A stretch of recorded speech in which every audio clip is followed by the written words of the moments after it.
Buat sahabat Wiba Mukti, hari ini Lina hadir lagi dalam Kabarin, di mana Kabarin kali ini kita ngobrol-ngobrol dengan salah satu tenaga kesehatan yang ada di Kabupaten Bekasi, yaitu beliau bertugas di Puskesmas Cikarang Pusat, tepatnya di daerah Sukamahi, dan melayani masyarakat yang ada di Kabupaten Bekasi juga. Hari ini benar-benar ada kesempatan bisa singgah ke Wibawa Mukti TV. Kita sapa aja langsung. Kali ini ada ibu, atau kita yang memanggilnya Teteh. Ya, mas saya kan udah 11-12 gitu ya gitu.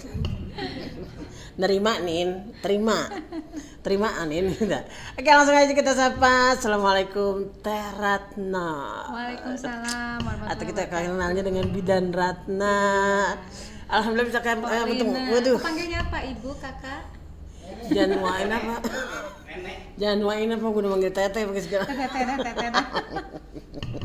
Oke, ini alhamdulillah ada angin apa ya bisa bobok mari gitu ya. Kangen kali ya. Satu, udah lama kita nggak ketemu ya, tuh benar banget. Nggak nyangka seorang bidan ternyata cantik banget. Wow. Jadi gimana Gitu, nih? ya. Nih ngobrol langsung aja sama Bidan Ratna. Kita manggil Bidan Ratna aja ya, lebih dikenal. Atau Teh Ratna ini kan adalah seorang bidan yang bertugas di Kabupaten Bekasi. Bukan hanya bertugas bidan itu kan yang kita tahu cuma ngurusin orang Lahiran. hamil. Bukan hanya itu. Nah itu dia. Tapi sekarang ini lagi digerakkan atau diaktifkan untuk vaksin yang ada di Kabupaten Bekasi. Ya. Sekilas dong perjalanan dari Teh Ratna yang mengawali karir menjadi seorang bidan sampai sekarang ini. Dengar udah buka praktek gitu kan. Kenalin dulu dong jadi ini. Iya, terima kasih atas undangannya, Pak Lina. Sebelumnya saya ucapkan Assalamualaikum warahmatullahi wabarakatuh. Hai semua masyarakat Sahabat Kabupaten Bekasi, sahabat Wibawa Mukti ya. Kenalin nama saya. Nama yang mana dulu nih, Pak? Kalau namanya nanti geser dulu. Nama saya Ratna Dewi ya. Saya bertugas sebagai bidan PNS di Puskesmas Sukamahi, Kecamatan Cikarang Pusat, Kabupaten Bekasi. Iya.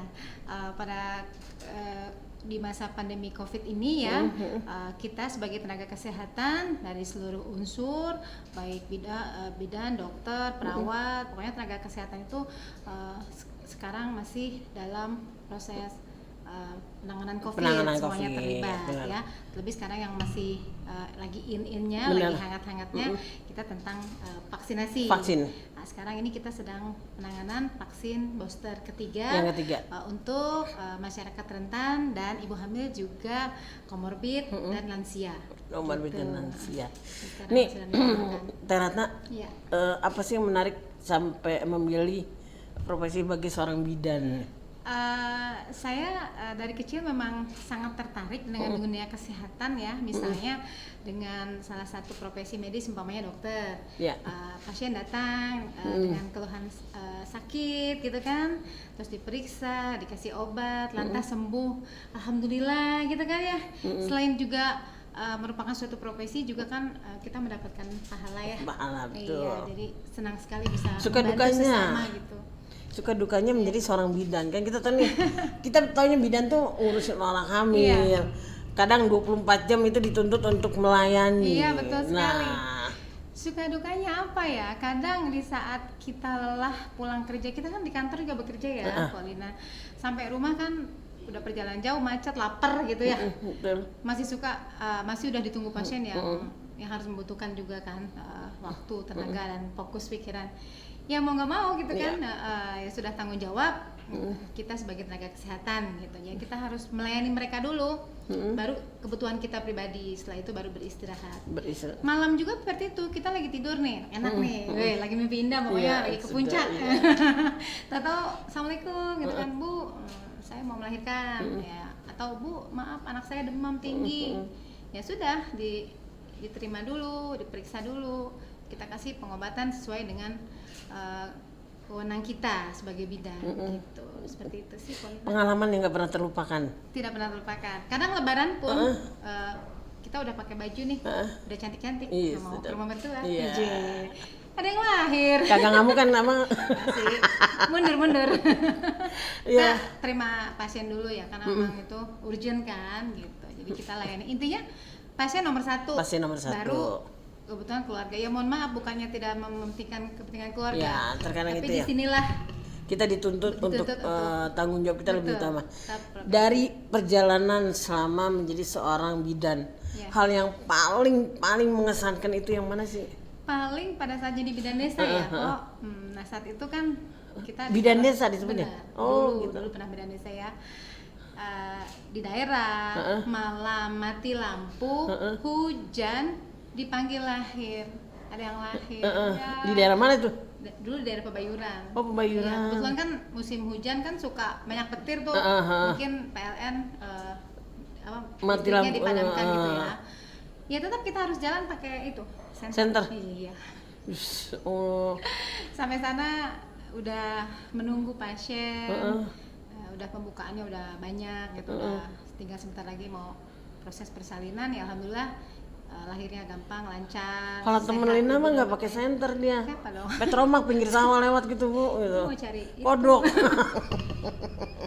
Jadi itu sih yang paling berkesan ya. Jadi subhanallah gitu kan udah lahir lancar gitu kan, sehat ibu dan bayinya. Nah terus keluarga sendiri gimana?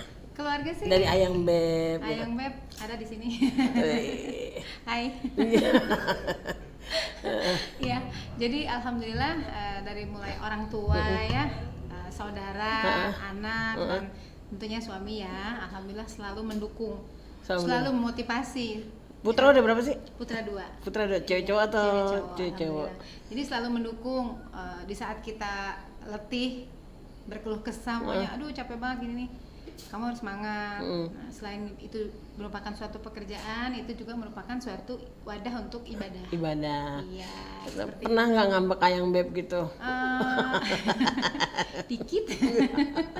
Ayo teman, dikit. Yang paling lucu dong cerita selama ngejalanin tugas seorang bidan. Iya. Pernah nggak ngalamin hal lucu? Semua tiba-tiba bayinya wajahnya kayak Bang Manin gitu.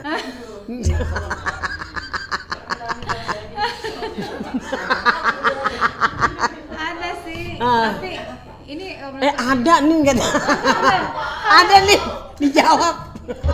hal yang paling lucu banget pada saat saya persalinan, kan begitu lahir kan si bapaknya saya panggil, Pak sini Pak, ayo ini udah lahir bayinya, cantik Pak, perempuan cantik kayak istri Bapak.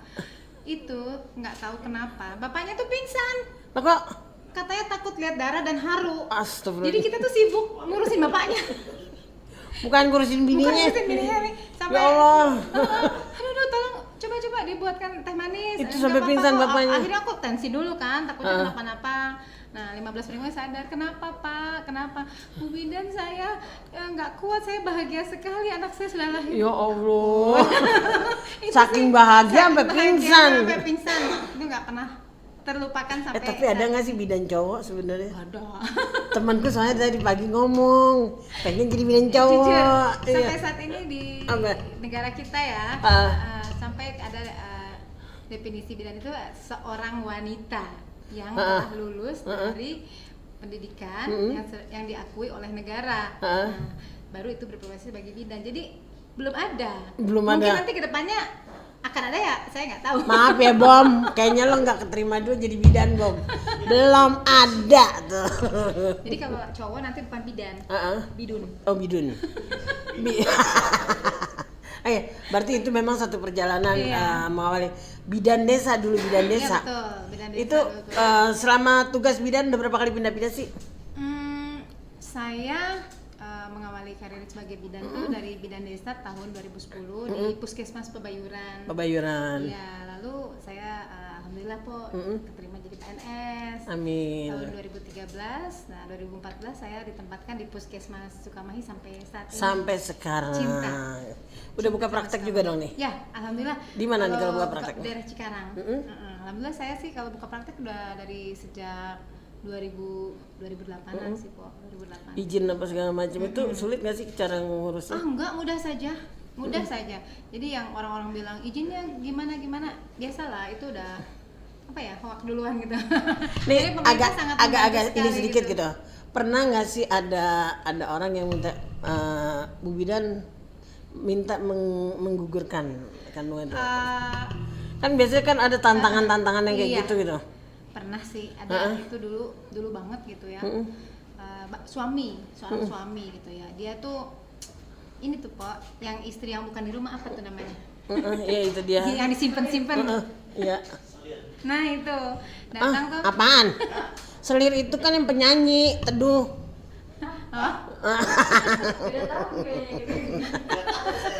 Iya, jadi sempat datang.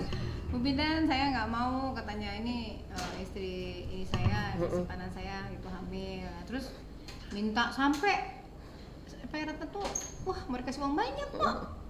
Iya. Godaannya. Tapi ya akhirnya saya jelaskan bahwa itu tidak boleh, selain juga dilarang sama undang-undang kesehatan, juga dilarang oleh agama gitu. Berarti nikah sama Ayang Beb udah berapa tahun sih? Lumayan banyak kok, harus pakai kalkulator. Nah, tulisannya banyak benar itu namanya. Itulah dia sahabat Wibawa Mukti perjalanan mulai dari bidan desa ya kan sampai akhirnya menjadi seorang PNS, terus sekarang juga di Sukamahi sudah dipercaya bertugas di situ gitu kan. Nah, ada apa lagi gitu kan, kemarin tuh sempet nih ada ucapan kita dari salah seorang penyanyi dangdut, Mirnawati. Bukan Mirnawati Dewi tapi Minawati. Nah, apa ucapannya dan bagaimana, kita tunggu setelah yang satu ini.